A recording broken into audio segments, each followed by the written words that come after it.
This is the 7th sign. When Libra represents the scales, it represents balance. My yacht energy, basically. This is basically for all the Libra ascendants. Make sure y'all like, subscribe, comment below your thoughts, turn on your notifications, all of that. We're gonna talk about balancing the polarities on your different house cusps as a Libra ascendant. So in each video, I'm stating that we're not going to be using Placidus house systems, which of course is very popular, as you've heard me talk about if you watched the other videos. We're using whole sign houses, so each sign will belong to a certain house, right? So Libra, for instance, will be the first house. You see the number 1 right here, following through all the way to 12. What I like to say though is with the Libra ascendant is that each of these houses, we can consider it a whole sign house, right? So just keep that in mind too. And yeah, let's talk about the energy. So you got Libra right here. Libra on the first house. It's about balance, it's about reciprocity, it's about fairness.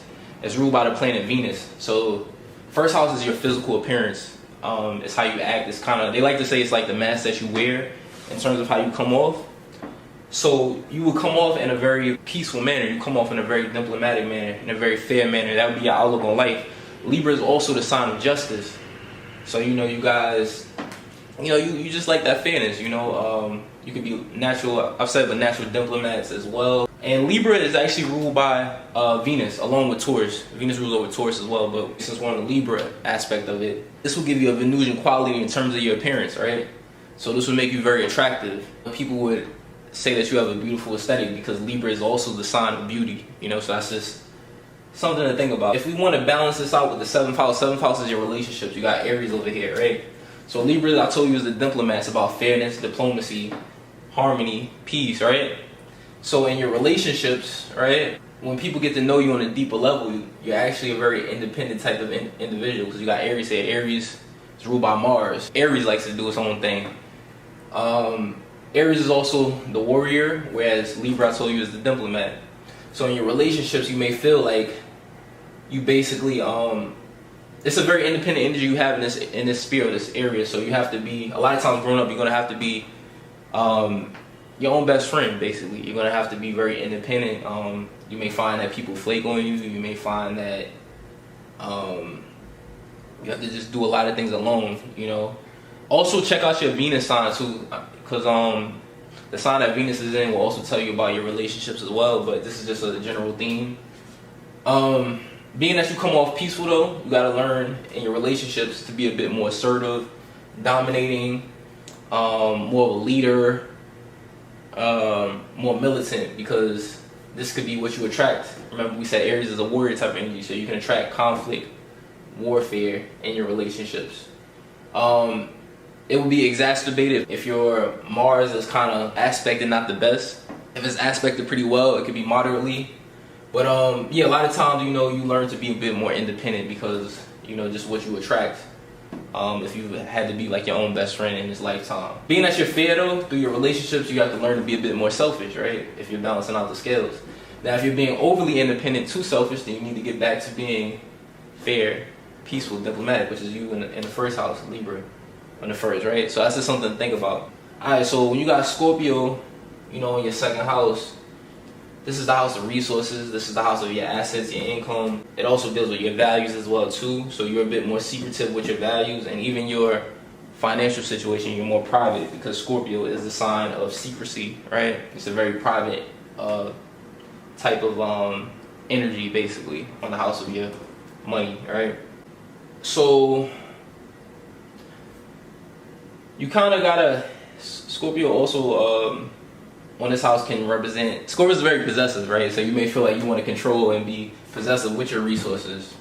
So opposite of that, when it comes to sharing your resources, the 8th house, this house that deals with that and deals with intimacy, inheritance, things of this nature.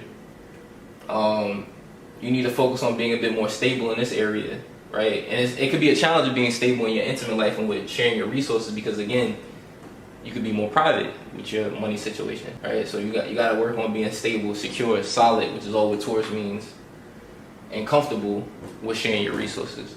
Now, if you're overly comfortable in your 8th house with sharing your resources with those you're intimate with, whether that be sexual partners or just partners who aren't sexual that you're intimate with, if you're too comfortable in this area, like say if you have a stellium, which is a multitude of planets, 3 or more in the 8th house, then you need to go to transforming with your own resources basically, and evolving, going through deep transformation with your own resources and even the things you value, right? Because when you're too comfortable with other people that you're intimate with, a lot of times you may not know your own value. So that's why you gotta transform in this area, evolve, which is all what Scorpio means. It's how we balance out the polarities. Let's go to your third house. Third house is Sagittarius, right? Versus the ninth house, Gemini. So, let's see. When you have Sagittarius in your third house, this talks about your thinking and your communication versus your beliefs. You're the type that's about expanding and growing when it comes to your mindset. You may do a lot of talking too. Also, third house represents your neighbors, siblings, relatives, aunts, uncles, cousins, things like that. So with Sag here, it could show forth for having a good relationship, but you gotta also look at how Jupiter is aspected as well. Or planets that are coming through this area, because that could also change the energy. But, overall, this can show forth for having a good relationship with them. And in your neighborhood, I would think you're like the explorer, because Sagittarius represents the explorer. So I would think in your immediate neighborhood, which is the third house, on a mundane level, you may like to explore in this area.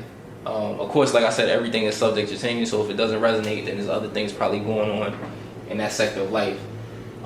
Being that fact that we talked about you wanting to expand your mind versus the ninth house, which is, you have Gemini here, being that you're constantly wanting to expand and learn about, it could be different philosophies, things of that nature. This shows forth for why you want to express your beliefs. Gemini is expressive and communicative. It's coming to the house of beliefs, right? You could have a variety of different things or different interests when it comes to spirituality, as you want to expand your mind, basically. You can also be a teacher to your siblings and to your relatives, right? Because you are very vast with different belief systems, if that makes sense. Let's go to the fourth house, Capricorn versus 10th house, Cancer. You have Capricorn in the fourth. Capricorn represents responsibility and reliability. It's authoritative type of energy. So it's coming into the house of family. So you are the authority, you are the structure for your family, basically. You're very responsible. And if not, then it's saying that you need to be responsible for your family as well, right? Now, you got Cancer in your 10th house. 10th house is basically your public persona. It could be like your reputation or public image. It could be how you're seen in the outer world versus your home life, which is like the private, inner world. It's your career, your reputation, authority figures could be seen from the 10th. So being that the fact that you're very responsible and reliable for your family, you got to also balance out nurturing, right? Being the mother, which is Cancer, nurturing to your career, basically. You got to find out how to balance, right? If you're overly responsible in this area for family, then you got to nurture your career. Now, if you're being too nurturing towards manifesting things in your career and in the outer world, you need to get back to being responsible for family. That's how you balance out the energy. Also, with Capricorn on the fourth, your mother was the type that was hardworking about business. There were also some things about her to where she could have been a provider financially or material-wise, but you didn't always get the emotional fulfillment that you would have wanted or needed. So you're a bit more restricted in your emotional nature, right? Because fourth house is also emotions. You want with Cancer on the 10th, you want your career life to feel like, family. It could be family that you work with in your career, or you could work from home, basically, when you have this position here. Or real estate. Cancer also deals with real estate. Cancer rules over the stomach, so this could be catering, foods, things of this nature. It can play out a lot of ways, interior designing, but that's just an example as a career. It may not play out that way too. Aquarius on the 5th versus Leo on the 11th. Aquarius on the 5th, this is the house of the sun, so I also look at this, the sun and Leo basically, so I also look at this house as how you self-express and kind of like your identity to a certain degree. So you come off like an Aquarius. Aquarius represents a very unique individual. It represents eccentricity. If I'm saying that word correctly, it represents being a bit odd, unusual, different, very progressive type of energy. It's a certain level of genius that you will have when you have Aquarius on the 5th, but you'll be rebellious. Being the fact that it can make you feel a bit more aloof and different, right?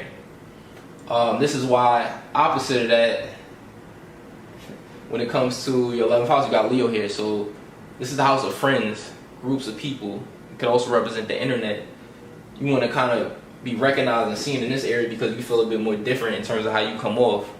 Now, when it comes to your friends, if you're, you come off, Leo is like the entertainer. It's like a star type of energy. So if you're coming off as that, or if you're wanting too much attention amongst friends, groups of people, get back to progressing also with who you are. Make sure you don't lose yourself to being the center, because Leo deals with the center. It's the king. Everything revolves around it. Also, when it comes to dating, this 5th house deals with dating and children. I would say for dating, you guys are the type that need freedom. You can take a more unconventional approach in your dating life, but that's just something to think about, right? There may be some goals and aspirations around entertainment or being on the stage, stage performance, arts, dancing, acting, singing, some form of entertainment, because 11th house deals with your hopes and wishes and your goals, aspirations. Leo also can deal with children, so that may play out in that manner as well too. Pisces on the 6th versus Virgo on the 12th. So what I like to say is that with Pisces on the 6th, Pisces is a very sacrificial energy. It's a very giving energy, right? So you're very giving to your work, basically, and in your daily routines, you sacrifice a lot in this area, right? So this is why 12th house, opposite of that, this house deals with sleep, as this is the house of Pisces. It deals with sleep, restoration. You need to basically self-improve on your sleep, basically, and work on your restoration, which is what Virgo deals with. Virgo is self-improvement, Pisces is self-sacrifice. Also, this house could be what you're doing behind the scenes. 12th house, so Virgo deals with work again, right? This could be behind the scenes, what you're into.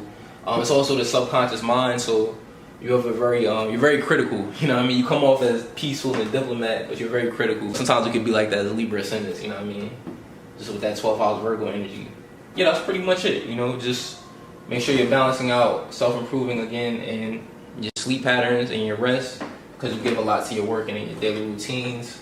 And in your daily routines, you got Pisces here, so you may involve like spirituality. You may involve crystals, maybe sage, Palo Santo. You might fuck with.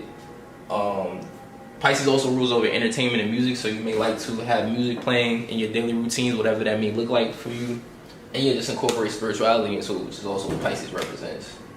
I hope that this was insightful. Holla at your boy, and we're gonna keep it pushing, more videos to come. This is the Libra Ascendant. Stay in tune.